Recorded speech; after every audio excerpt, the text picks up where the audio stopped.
Salam sejahtera bagi kita semua, saudara-saudari terkasih. Kita merenungkan bersama Injil Yohanes bab 20 ayat 1 dan 11 hingga 18. Pada hari pertama minggu itu, pagi-pagi benar ketika hari masih gelap, pergilah Maria Magdalena ke kubur itu, dan ia melihat bahwa batu penutupnya telah diambil dari kubur.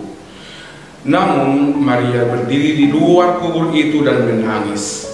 Sambil menangis ia menjenguk ke dalam kubur itu, dan tampaklah olehnya dua malaikat berpakaian putih, yang satu duduk di sebelah kepala dan yang lain di sebelah kaki di tempat jenazah Yesus terbaring sebelumnya. Kata malaikat-malaikat itu kepadanya, "Ibu, mengapa engkau menangis?" Jawab Maria kepada mereka, "Tuhanku telah diambil orang, dan aku tidak tahu di mana ia diletakkan."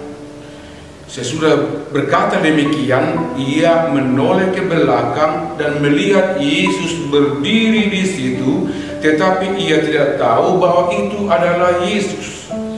Kata Yesus kepadanya, "Ibu, mengapa engkau menangis? Siapa yang engkau cari?"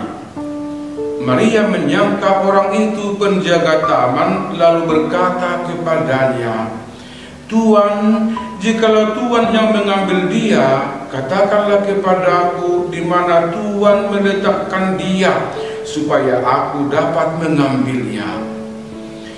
Kata Yesus kepadanya, "Maria." Maria berpaling dan berkata kepadanya dalam bahasa Ibrani, "Rabuni," artinya guru. Kata Yesus kepadanya, "Janganlah engkau memegang aku terus, sebab aku belum naik kepada Bapa, tetapi pergilah kepada saudara-saudaraku dan katakanlah kepada mereka bahwa sekarang aku akan naik kepada Bapakku dan Bapamu, kepada Allahku dan Allahmu." Maria Magdalena pergi dan berkata kepada murid-murid, "Aku telah melihat Tuhan," dan juga bahwa Dia yang mengatakan hal-hal itu kepadanya. Demikianlah sabda Tuhan. Terpujilah saudara-saudari terkasih, pada 22 Juli setiap tahun gereja kita memperingati Santa Maria Magdalena. Ia adalah seorang wanita Yahudi yang memperoleh keselamatan karena bertemu dengan Yesus dan menjadi pengikut Yesus, serta terlibat dalam karya penyelamatan yang diselenggarakan oleh Yesus. Kisah dan peranannya beberapa kali tertulis dalam Injil, mulai dari kisah pertobatannya dan peranannya dalam karya misi. Salah satu kisah dan peranannya secara istimewa dicatat dalam perikop Injil yang dibacakan pada hari ini, Yohanes bab 20 ayat 1 dan 11 hingga 18. Hal pertama yang ditonjolkan dalam diri Maria Magdalena dalam kisah Injil ini adalah keberanian dan tekadnya untuk melihat Yesus yang telah dikuburkan. Ia pergi ke kubur Yesus ketika hari masih pagi-pagi benar, ketika hari masih gelap. Ini menggambarkan suatu usaha yang luar biasa dan tidak lazim dilakukan oleh orang pada zamannya. Usaha seperti ini hanyalah dapat dilakukan oleh orang yang istimewa, luar biasa. Maria Magdalena melakukannya karena hal luar biasa yang telah dia alami setelah pertama kali berjumpa dengan Yesus. Ia memperoleh keselamatan dari Yesus sendiri yang membebaskannya dari dosa dan dari setan. Maka sebagai tanda hormat dan kasihnya yang istimewa, dia mau melihat Yesus di dalam kubur.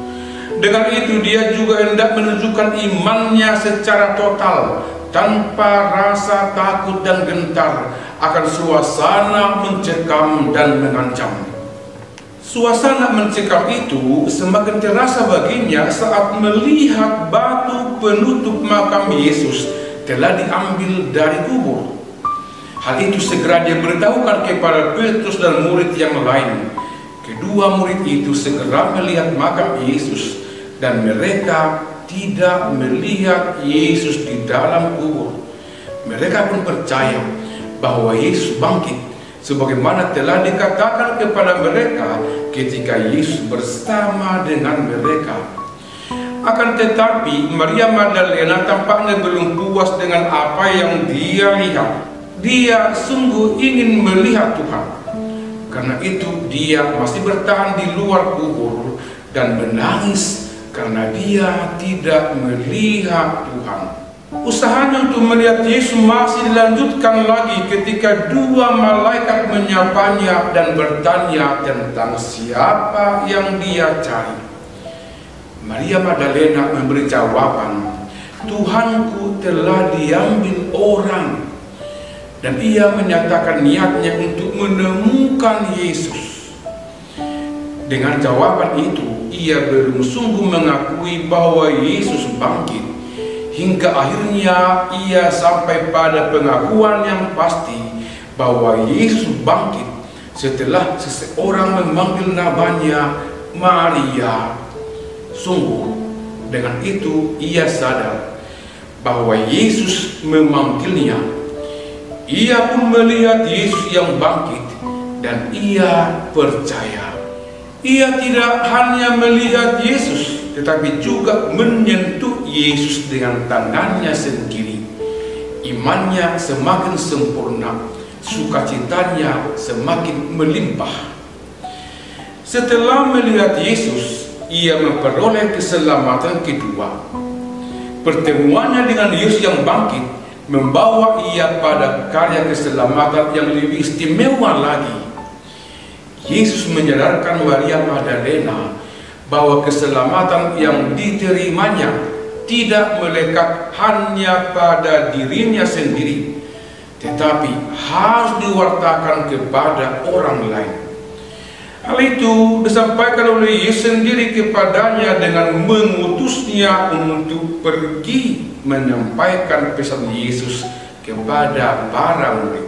Tuhan mengutus Maria Magdalena untuk terlibat dalam karya penyelamatan yang diselenggarakan oleh Yesus yang bangkit. Saudara-saudari, bagi kita, Maria Magdalena adalah menjadi teladan dalam iman.